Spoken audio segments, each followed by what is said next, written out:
السلام عليكم ورحمة الله وبركاته. نحمد الله العظيم ونصلي على قائد المسلمين سيدنا ونبينا وحبيبنا صلوات الله وأزكى السلام عليك. সবাই দর্শক, এই মুহূর্তে বিশ্বের যে প্রান্ত থেকে আজকের এই করোনার প্রোগ্রামটি দেখছেন, প্রত্যেককে জানাচ্ছি মাহে রমাদানের শুভেচ্ছা ও অভিনন্দন। প্রিয় দর্শক, আপনারা দেখছেন আপনাদের প্রিয় চ্যানেল জাগরণ টিভি 24 এর পর্দায় আপনাদের প্রিয় অনুষ্ঠান উত্তরা মডেল মাদ্রাসা নিবেদিত দীপ্তিময় Quran season 2, sponsored by fox Bangladesh, co sponsored by bright power tech limited, Usrat lace and tape by design limited, Srishti Seba foundation, Misbahul Ummah model Madrasa, Amjad Hosena technical training institute.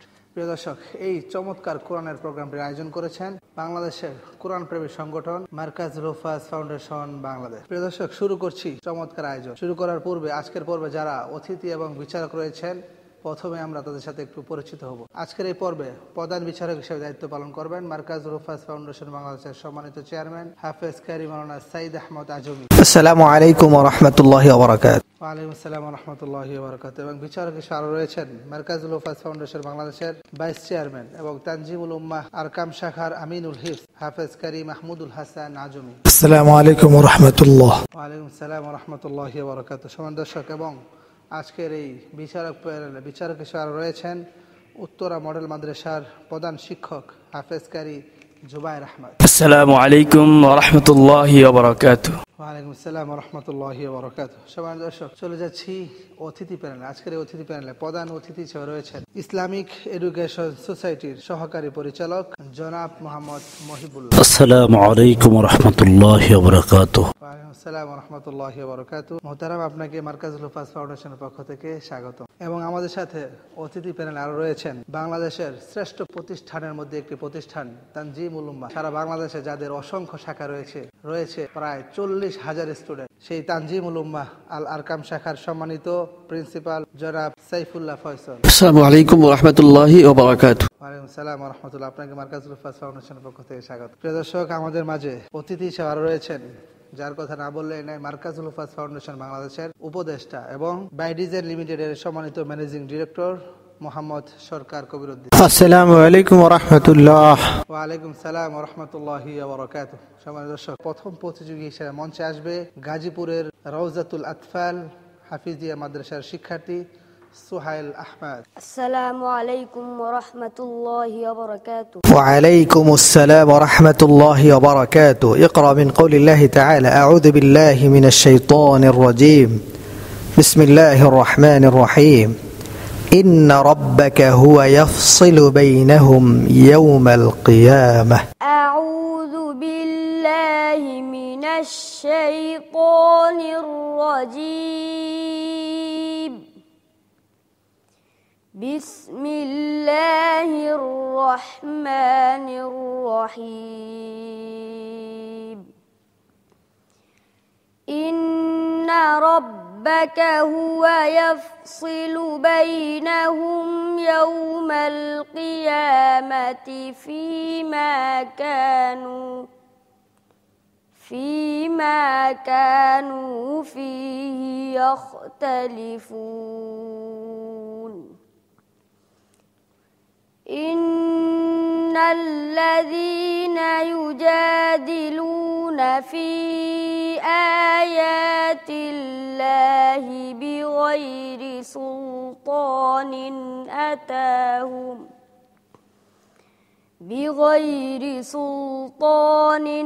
أتاهم إن في صدورهم إلا كبر ما هم.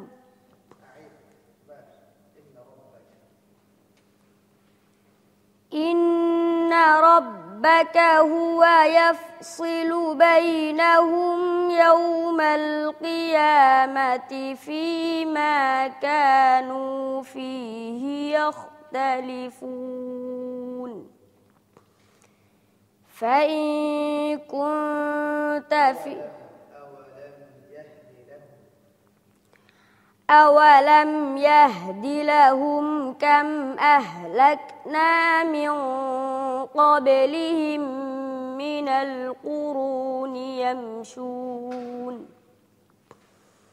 من القرون يمشون في مساكنهم إن في ذلك لآيات أفلا يسمعون أولم يروا أنا نسوق الماء إلى الأرض الجرز فنخرج به زرعا تأكل منه أنعامهم وأنفسهم أفلا يبصرون ويقولون متى هذا الفتح إن كنتم صادقين صدق الله مولانا العظيم ما شاء الله সম্মানিত প্রধান বিচারক বিসমিল্লাহি মাশাআল্লাহ। ছোট্ট বন্ধু সুহাইল আহমেদ অসাধারণভাবে শুরু করেছিল। স্টার্টিংটা খুব ভালো ছিল, একটু মনোযোগের একটু অভাব ছিল। এগুলো প্রতিযোগিতার মঞ্চে দাঁড়িয়ে একটু মনোযোগ বেশি থাকতে হবে এবং তাজবিদের অনেক দুর্বলতা রয়েছে, এগুলাকে আরো ওভারকাম করতে হবে। তাহলে তোমার তেলাওয়াতের মান আরো ভালো হবে। সেটা তোমার সুর ঠিক আছে, তোমার তেলাওয়াতের ধারাবাহিকতা সুন্দর আছে মাশাআল্লাহ। তোমার জন্য অনেক অনেক দোয়া রইল।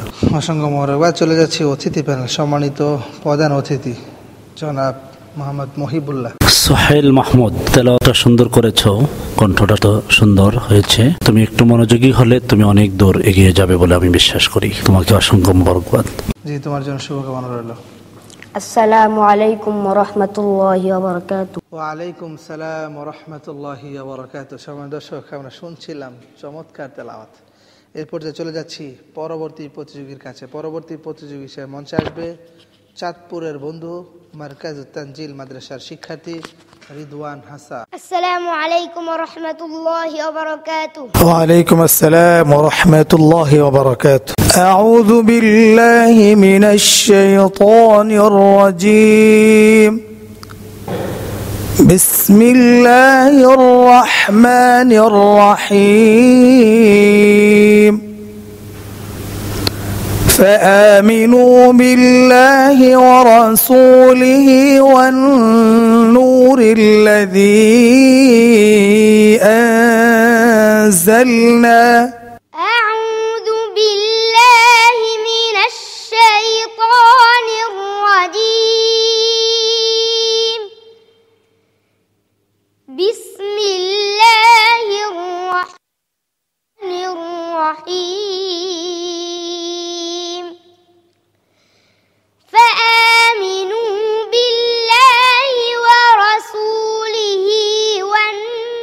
والنور الذي أنزلنا والله بما تعملون خبير. يوم يجمعكم ليوم الجمع ذلك يوم التغابن ومن يؤمن بالله ويعمل صالحا يكفر عنه سيئاته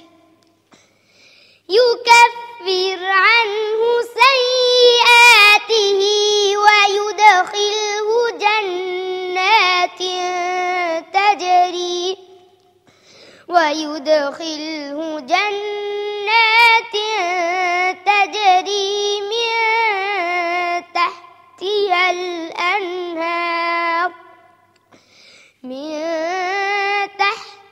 الأنهار خالدين فيها أبدا ذلك الفوز العظيم صدق الله العظيم. সম্মানিত বিচারক হাফেজ কারি মাহমুদুল হাসান আজম। বিসমিল্লাহ তাবারাক ওয়া তাআলা। তুমি সুন্দর তেলাওয়াত করতেছিলে, তুমি যেখানে অক্ফ করো শেষে এখানে খবির করে একটা ধাক্কা দিয়েছো, এরকম করে ধাক্কা দেওয়া যাবে না, অক্ফগুলোতে অসুবিধা হচ্ছে। আর মোটা হরফে ঠোঁটগুলো গোল হচ্ছে। আর তাসবিতে দুর্বলতা রয়েছে টান, 3 আলিফ টান 4 আলিফ টান, যেটা মিকদার যে পরিমাপগুলো এগুলো ঠিক হচ্ছে না, এগুলো খেয়াল করে পড়বা, ইনশাল্লাহ সামনে অনেক দূরে এগিয়ে যেতে পারবে আশা করি ইনশাল্লাহ।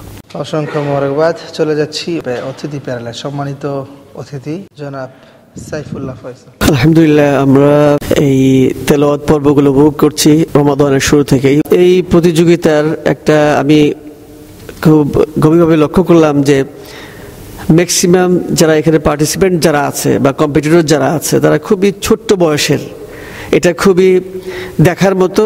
আর আমরা যে জাগরণ টিভির মাধ্যমে আমরা যেই তেলাওয়াতগুলো এনজয় করছি, এই জাগরণ টিভি যাতে করে আরও বড় পরিসরে, আরও সুন্দরভাবে, অত্যন্ত চমৎকারভাবে এই কোরআনের বাণীকে সারা বিশ্বে ছড়িয়ে দিতে পারে, আমরা সেই প্রত্যাশা রাখছি। আল্লাহ তাআলা সেই তৌফিক দান করুন। জি, শুকরান। জি, ছোট বন্ধু, তোমার জন্য শুভকামনা। আসসালামু আলাইকুম ওয়া রাহমাতুল্লাহি ওয়া বারাকাতুহু। ওয়া আলাইকুম সালাম ওয়া রাহমাতুল্লাহি ওয়া বারাকাতুহু। সম্মানিত দর্শক, শুনছিলাম চমৎকার তেলাওয়াত। এরপরে চলে যাচ্ছি দ্বিতীয় গ্রুপে। আজকের এই পর্বে দ্বিতীয় গ্রুপের প্রথম প্রতিযোগী হিসেবে মঞ্চে আসবে গাইবান্ধার বন্ধু মার্কাজুত তানজিল মাদ্রাসার শিক্ষার্থী হুসাইন সরকার। আসসালামু আলাইকুম ওয়া রাহমাতুল্লাহি ওয়া বারাকাতুহু। وعليكم السلام ورحمة الله وبركاته. أعوذ بالله من الشيطان الرجيم. بسم الله الرحمن الرحيم. أفمن حق عليه كلمة العذاب. أعوذ بالله من الشيطان الرجيم.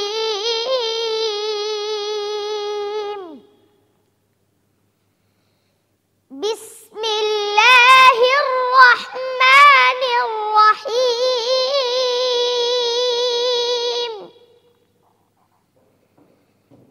أفمن حق عليه كلمة العذاب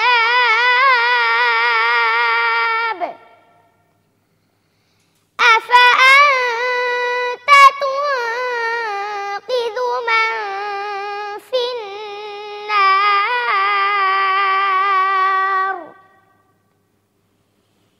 لكن الذين اتقوا ربهم لهم غرف من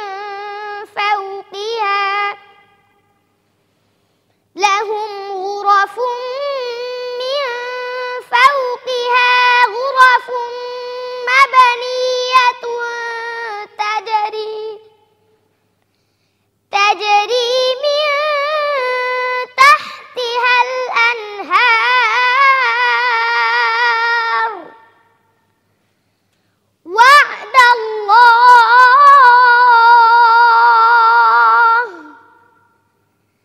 لا يخلف الله الميعاد. ألم تر أن الله أنزل من السماء ماء ألم تر أن الله أنزل من السماء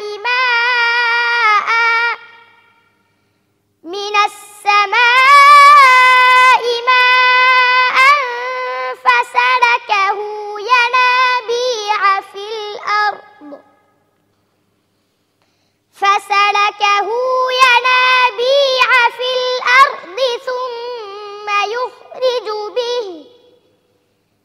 ثم يخرج به زرعا مختلفا ألوانه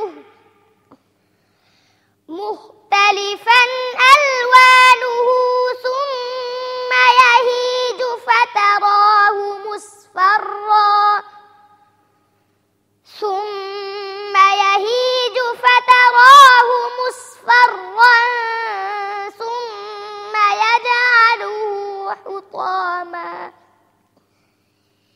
إن في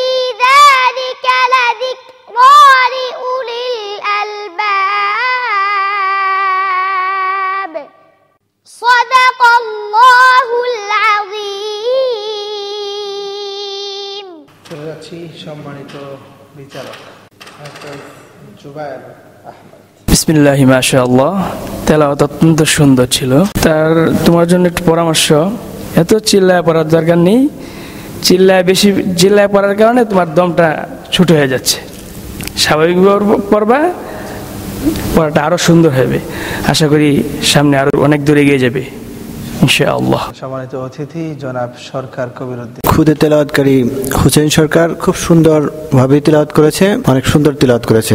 তার তেলাওয়াত মনোমুগ্ধকর, খুবই সুন্দর তেলাওয়াত। সবার জন্য দোয়া থাকলো। আসসালামু আলাইকুম ওয়া রাহমাতুল্লাহি ওয়া বারাকাতুহু। ওয়ালাইকুম সালাম ওয়া রাহমাতুল্লাহি ওয়া বারাকাতুহু। সম্মানিত দর্শক, আমরা উপভোগ করছিলাম দীপ্তিময় Quran season 2 sponsor by folks বাংলাদেশের সৌজন্যে। প্রিয় দর্শক, এই পর্যায়ে মঞ্চে ডেকে নিচ্ছি ময়মনসিংহের বন্ধু আলবাব ইন্টারন্যাশনাল একাডেমির শিক্ষার্থী আহমদ শাফি। আসসালামু আলাইকুম ওয়া রাহমাতুল্লাহি ওয়া বারাকাতুহু। وعليكم السلام ورحمة الله وبركاته. أعوذ بالله من الشيطان الرجيم. بسم الله الرحمن الرحيم. ويوم نبعث في كل أمة شهيدا.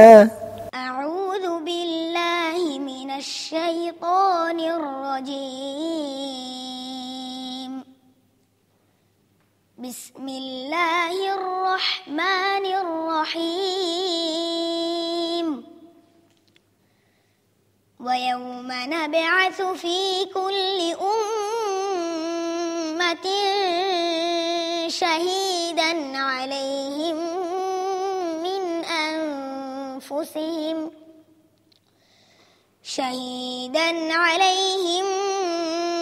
من أنفسهم وجئنا بك شهيدا على هؤلاء ونزلنا عليك الكتاب تبيانا لكل شيء وهدى ورحمة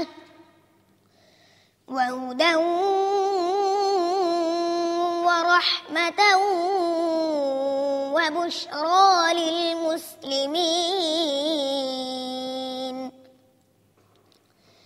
إن الله يأمر بالعدل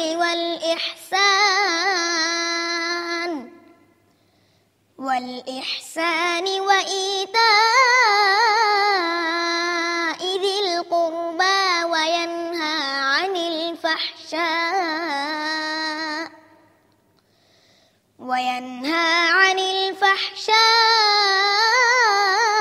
الفحشاء والمنكر والبغي يعظكم لعلكم تذكرون.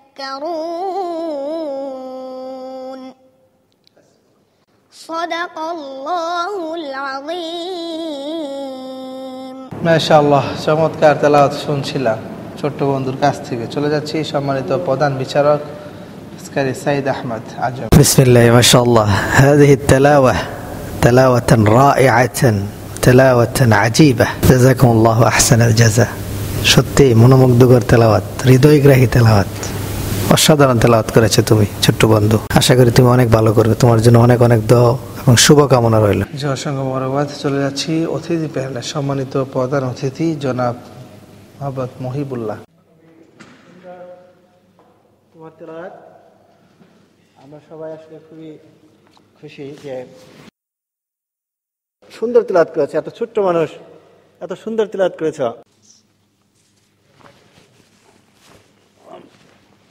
তোমার জন্য দোয়া করি, আল্লাহ তোমাকে অনেক কামিয়াবি করবেন ইনশাআল্লাহ, অনেক বড় হবে। বাবার তোমাকে নেককার সন্তান হিসাবে পাক, এটাই আমরা দোয়া করি। জি, তোমার জন্য শুভকামনা। তোমাকে আল্লাহ তাআলা কবুল করুক, অনেক দূরে এগিয়ে যাবে ইনশাআল্লাহ। আসসালামু আলাইকুম ওয়া রাহমাতুল্লাহি ওয়া বারাকাতুহু। ওয়ালাইকুম সালাম ওয়া রাহমাতুল্লাহি ওয়া বারাকাতুহু। সম্মানিত দর্শক, আজকের এই পর্বের সর্বশেষ প্রতিযোগিতায় মঞ্চে আসবে ময়মনসিংহের বন্ধু নূহ ইন্টারন্যাশনাল তাহফিজ মাদ্রাসা শিক্ষার্থী জোনায়েদ মাহমুদ। আসসালামু আলাইকুম ওয়া রাহমাতুল্লাহি ওয়া বারাকাতুহু। ওয়ালাইকুম আসসালাম ওয়া রাহমাতুল্লাহি ওয়া বারাকাতুহু। أعوذ بالله من الشيطان الرجيم. بسم الله الرحمن الرحيم. فكيف إذا جئنا من كل أمة بشهيد وجئنا بك. أعوذ بالله من الشيطان الرجيم. بسم الله الرحمن الرحيم. فكيف إذا جئنا من كل أمة بشهيد وجئنا بك على هؤلاء شهيدا. يومئذ يود الذين كفروا وعصوا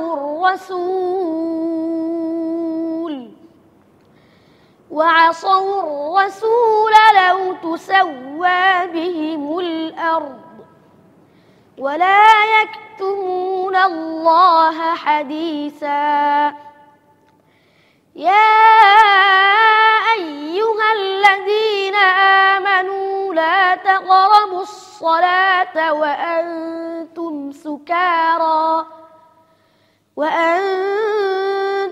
سكارى حتى تعلموا ما تقولون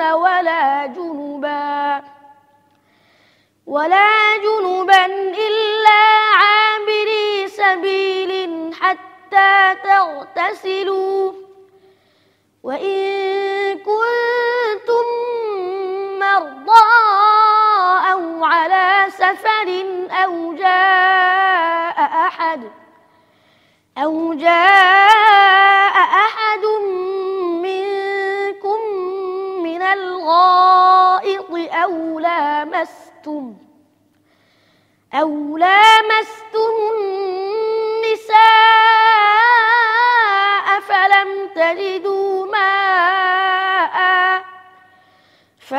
تجدوا ماء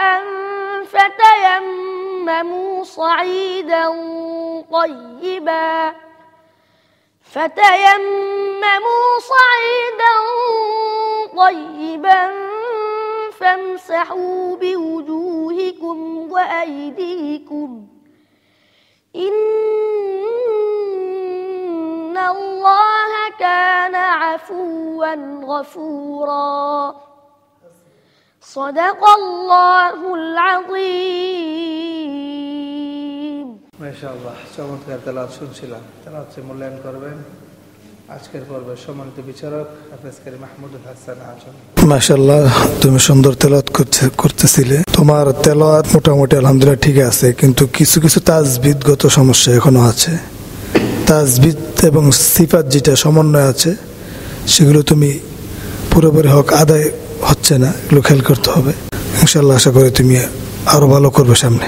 অসংখ্য ধন্যবাদ। চলে এসেছি অতিথি প্রাণের সম্মানিত অতিথি জনাব সাইফুল্লাহ ফয়সাল। শুকরান তোমাকে, তোমার খুবই চমৎকার তেলাওয়াত। Your recitation was very nice and very excellent. We are very pleased to hear from you such a nice voice of recitation from the Holy Quran. আজকে এই দীপ্তিময় কোরআন সিজন 2 তে উত্তরা মডেল মাদ্রাসা নিবেদিত এবং মার্কাজুল হাফাজ ফাউন্ডেশন কর্তৃক আয়োজিত এবং জাগরণ টিভি যে কাজটা করে যাচ্ছে, বাংলাদেশের আনাচে কানাচে থেকে বিভিন্ন জায়গা থেকে একবারে প্রান্ত থেকে নিয়ে এসে যে এই জায়গায় মঞ্চে নিয়ে এসে এবং সারা বিশ্বের মাঝে ছড়িয়ে দেওয়ার জন্য যে কাজ করে যাচ্ছে, সেই জাগরণ টিভিকেও আমি স্পেশালি থ্যাঙ্কস জানাই এবং তাদের উত্তরোত্তর সফলতা কামনা করছি। শুকরান। জি, তোমার জন্য শুভকামনা রইল। সম্মানিত দর্শক, আজ আমরা শেষ করেছি আজকের পর্বে সকল প্রতিযোগীদের তেলাওয়াত। এই পর্যায়ে চলে যাব ফলাফলে। তার পূর্বে ডেকে নিচ্ছি আজকের পর্বে সকল প্রতিযোগীদেরকে। সম্মানিত দর্শক, আমরা উপভোগ করছিলাম চমৎকার তেলাওয়াত উত্তরা মডেল মাদ্রাসা নিবেদিত দীপ্তিময় কোরআন সিজন 2। ফলাফল ঘোষণা করছি। আজকের এই পর্ব থেকে যারা উত্তীর্ণ হবে তারা সরাসরি অংশগ্রহণ করবে সেমিফাইনালে। আজকের এই পর্ব থেকে বিদায় নিচ্ছে প্রথম গ্রুপ থেকে সোহাইল আহমদ, তাহলে যাচ্ছে রিদওয়ান হাসান এবং দ্বিতীয় গ্রুপ থেকে যাবে পরবর্তী রাউন্ডে একজন প্রতিযোগী। আজকের এই পর্ব থেকে বিদায় নিচ্ছে জুনায়েদ মাহমুদ এবং তার সাথে বিদায় নিচ্ছে হোসাইন সরকার। তাহলে যাচ্ছে আহমদ শফি। তোমার জন্য শুভকামনা রইল। দর্শক, যারা আজ মার্কাজুল হুফাজ ফাউন্ডেশন এই মঞ্চ থেকে বিদায় নিবে তাদের জন্য রয়েছে মার্কাজুল হুফাজ ফাউন্ডেশনের পক্ষ থেকে নগদ অর্থ, সনদ এবং সম্মাননা ক্রেস্ট। সনদ এবং ক্রেস্ট তুলে দিবেন সম্মানিত অতিথি প্যানেল এবং বিচারক প্যানেল।